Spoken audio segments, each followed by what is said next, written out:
जय हिंद दोस्तों। सहारा इंडिया आप जानते ही हैं कि ये 2006-7 से सहारा इंडिया कॉरपोरेशन के नाम से जब ये पैसा जमा करा रहे थे, उसके बाद कैसे कैसे क्या क्या नाम से ये कंपनियां लेकर के आए, पॉलिसी आम लोगों को दिए। मामला सेबी के और आरबीआई के देखरेख में ये साबित हुआ कि ये पैसा गलत तरीके से जमा करा रहे थे और जिसके एवज में इन्होंने पैसा जमा कराने पर रोक लगा करके पैसा रिफंड करने के लिए कहा और फिर 2011-12 में ये चला गया सुप्रीम कोर्ट के पास मामला।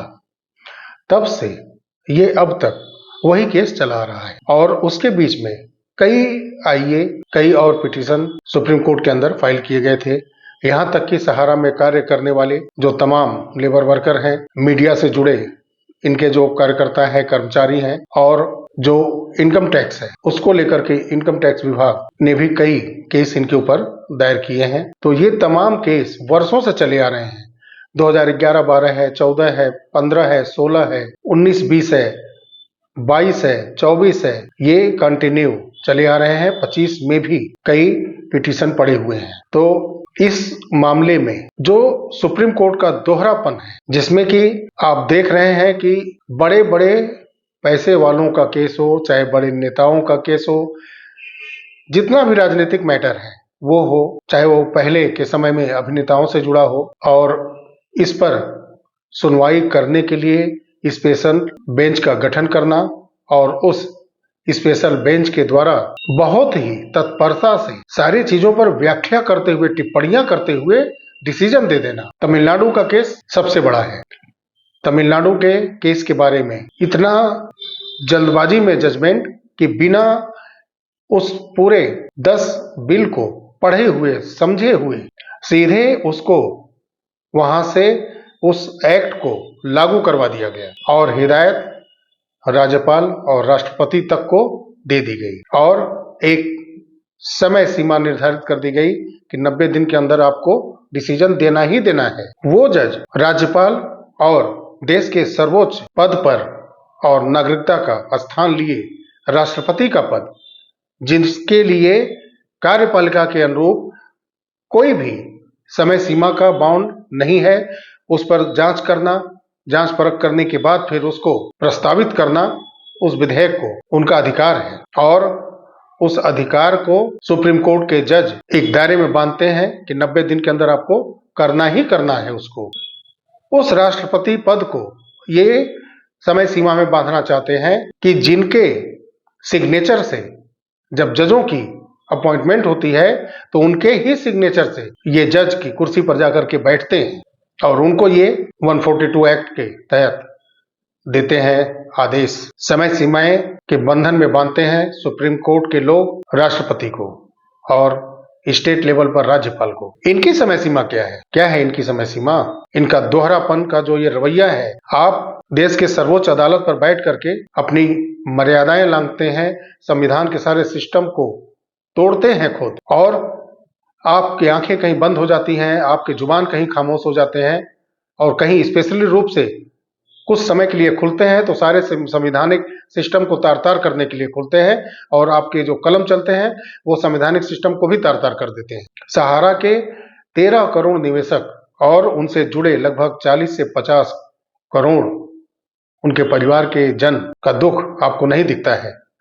2011-12 से चले आ रहे केस आप ला करके ऐसे मुहाने पर खड़े किए हैं कि सेटलमेंट दिखाया जा रहा है, केस को डिस्पोज क्लोज दिखाया जा रहा है और आप 2 अप्रैल का डेट को आप पूरे जनमानस के लिए शो भी नहीं कराना उचित समझ रहे हैं कि कम से कम लोगों को ये पता चले कि केस की स्थिति क्या है। ये सुप्रीम कोर्ट का दोहरापन का रवैया पूरे देश को गुमराह कर रहा है। आप इल्जाम लगाते हैं देश के सारे लोगों पर, नहीं है ट्रांसपेरेंसी, पूरे सिस्टम में नहीं है, क्योंकि जब सर्वोच्च स्थान पर बैठे लोग जब मोटी मोटी मलाइयां खाते हैं, अपने जो एक सिस्टम बना है नीचे से ऊपर तक उनके द्वारा, और उन मोटी मोटी मलाइयों के परिप्रेक्ष्य में डिसीजन दिए जाते हैं। आपको 50 करोड़ सहारा के परिवार के लोगों की चिंता बिल्कुल नहीं है, क्योंकि मोटी मोटी मलाइयां आपके जवान को खामोश कर देती हैं, आपके कलम को रोक देती हैं, आपके जजमेंट बड़े बड़े दरबार के चौखटों पर दम तोड़ देती। यह है आपका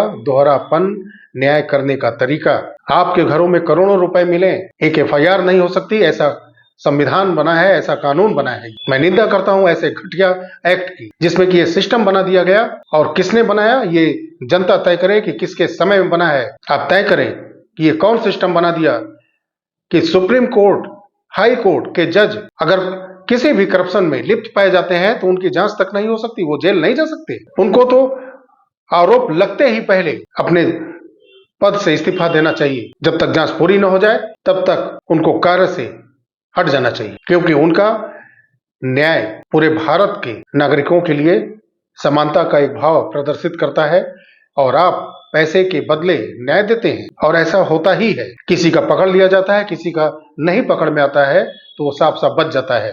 बड़े बड़े नेताओं का जो जमानत है, ये मोटी मोटी मलाइयां लेकर ही दी जाती हैं, चाहे वो बड़े बड़े अभिनेता पहले के हुए हों। रोड रेज केस था, और एक केस जो काले हिरण का केस था, जो कि कानूनी अपराधों में बड़े स्तर पर ये होते हैं और इसमें सजा होना निश्चित होता है। उस अभिनेताओं को और ऐसे पॉलिटिकल राजनेताओं को आप ऐसा जमानत देते हैं कि फिर उसकी फाइल बंद ही रह जाती है, खुलती ही नहीं। यह है आपका ट्रांसपेरेंसी जजमेंट कि आप 50 करोड़ गरीब परिवार जो तड़प रहे हैं, बिलख रहे हैं, और उसी पैसे से सहारा के लोग बड़ी बड़ी मोटी मलाईदार फीस वकील को दे रहे हैं, और कहीं न कहीं वो सिस्टम को भी जा रहा है, और उसको आप लंबा लंबा और लंबा, अति लंबा करते खींचते जा रहे हैं। वो कैसा न्याय है कि जब न्याय पाने वाला इस दुनिया में रहे ही नहीं। जो 16 अप्रैल को सुनवाई होनी थी पिनाक-पानी मोहंती केस की, उसकी सुनवाई 23 अप्रैल को है। अब देखिए उसमें क्या होता है, या वो भी सिर्फ 23 अप्रैल शो करते करते करते चला जाएगा। होगा सिस्टम अंदर, पता नहीं कौन सा सिस्टम है कि जो वर्षों वर्षों तक चलता रहता है। ना कोई पेपर उनको मिल पाता है सीजीआई के पास या लोअर बेंच के न्यायाधीश के पास।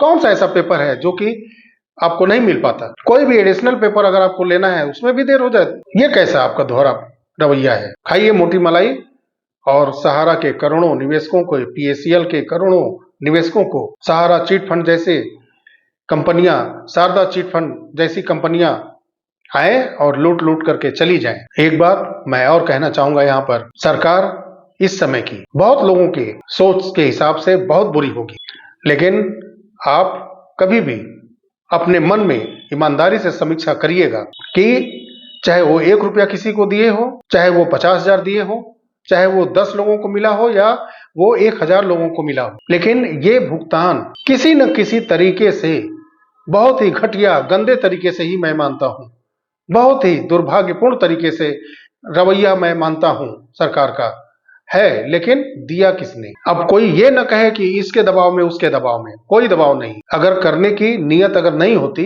तो किसी का दबाव सरकारों के ऊपर नहीं चलता। ये हम लोग जो इतिहास पढ़ते आ रहे हैं 1947 के बाद, और जैसी सरकार की उस समय प्रक्रिया थी, जैसे वो आम लोगों के लिए एक्ट बनाते थे, सुविधाएं अपने पास रखते थे, उन सरकारों के बारे में हम लोग जानते हैं। और बहुत सारे लोग जानते भी होंगे, जो आज के बहुत युवा हैं वो भले उनको पढ़ना पड़े, लेकिन हम लोगों ने भी देखा है, और हमसे जो बुजुर्ग हैं उन्होंने भी देखा होगा कि किसी भी तरह का फंसा हुआ पैसा फंसा ही रह जाता है इस सिस्टम में। किसी को 1 रुपए नहीं मिलता। यह सिस्टम इतना क्रूर और कट्टर है कि किसी को 10 रुपए की मदद भी नहीं करता। लेकिन यह सरकार, तमाम खामियां आप समझें इसके, लेकिन कुछ लोगों को कुछ ना कुछ पैसा इसी के माध्यम से मिला है। नहीं तो झारखंड का भी आप देख लीजिए। मैं एनजीओ की बात नहीं कर रहा, वो अपनी तरफ से जो भी कोशिश कर रहे हैं, अब उसका जो भी राजनीतिकरण हो या जो भी हो, उससे मतलब नहीं है। लेकिन जो सरकार वादे करके चुनाव जीत करके आई थी, वो भी कहीं न कहीं कानूनी पचड़े में सारे सिस्टम को डाल करके सरकार उनकी है। 2-4 करोड़ रुपए धीरे धीरे करके 5 साल में फूंक भी देंगे। वो पब्लिक का पैसा है, उनके घर का पैसा नहीं लग रहा है।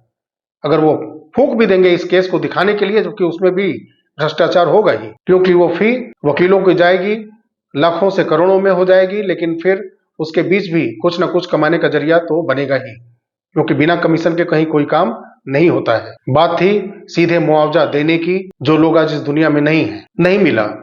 मामला लीगल तरीके से उलझ गया, और कोर्ट में जो मामला चला जाता है तो वो कोर्ट कब फैसला देगा इसका समय सीमा नहीं है।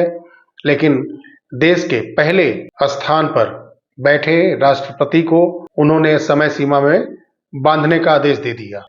ईडी ने कार्रवाई की है, कुछ दिन पहले 707 एकड़ जमीन जब्त की है। क्या मिलने वाला है उसे?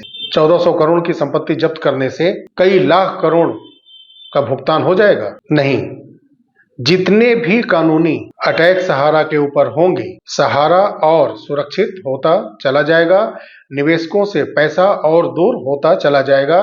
जब सरकारें इसमें ज्यादा इन्वॉल्व होंगी, एजेंसियां और इन्वॉल्व होंगी, तो उतना ही सहारा सुरक्षित रहेगा। इसमें मुकदमे नहीं, फैसलों की जरूरत है।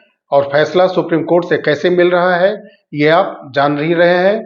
और इनके कहने को तो 2012 में इन्होंने 62,000 करोड़ रुपए एमबीवाइली में लगाया था, लेकिन सब कहीं किसी के पास गिरवी है, कहीं किसी पर लोन है, और जो बचा खुचा था 707 एकड़ वो ईडी ने अपने कस्टडी में ले लिया है। तो बचा क्या? कुछ नहीं बचा। और जहां जहां ये जमीनें फंसी हैं उस पे लोन सैंक्शन है, क्या वो आसानी से बिक जाएंगी या बिकेंगी? तो वो क्या 62,000 करोड़ रुपए भी निकाल पाएंगी? उस समय की मैं बात कर रहा हूं, आज से लगभग 13-14 साल पहले, जबकि सहारा के पास कमेंट बॉक्स में कई लोग आए, बोले कि सहारा इतना हल्का नहीं है, सहारा के पास 20 लाख करोड़ की संपत्ति। अरे भाई, जिसके पास 20 लाख करोड़ की संपत्ति है तो ये 3-4 लाख करोड़ बांट करके पैसे अपने निवेशकों को दे करके वो क्यों नहीं स्टैंड अप कर जाता? क्यों अपनी छीछा लेदर करा रहा है? ये उनको मेरा ये जवाब है कि जो कभी मेरे कमेंट बॉक्स में आकर के बोले थे कि 20 लाख करोड़ सहारा की मालकियत है, और ये उस समय कमेंट उन्होंने किया था जब एक लेटर वायरल हुआ था सुब्रत राय के बेटे सुमंतो राय का। और जो ऐसे कमेंट करते हैं, सहारा का पक्ष रखते हैं, वो आने वाले समय में और कठिन दौर देखेंगे। वीडियो लाइक करके जाइएगा, आपसे यही विनती है। चैनल पर अगर आप नए हैं, चैनल को सब्सक्राइब अवश्य करिएगा, वीडियो ज़्यादा से ज़्यादा शेयर करें। मिलते हैं अगले वीडियो में, तो फिर नमस्कार, जय हिंद, जय भारत, वंदे मातरम।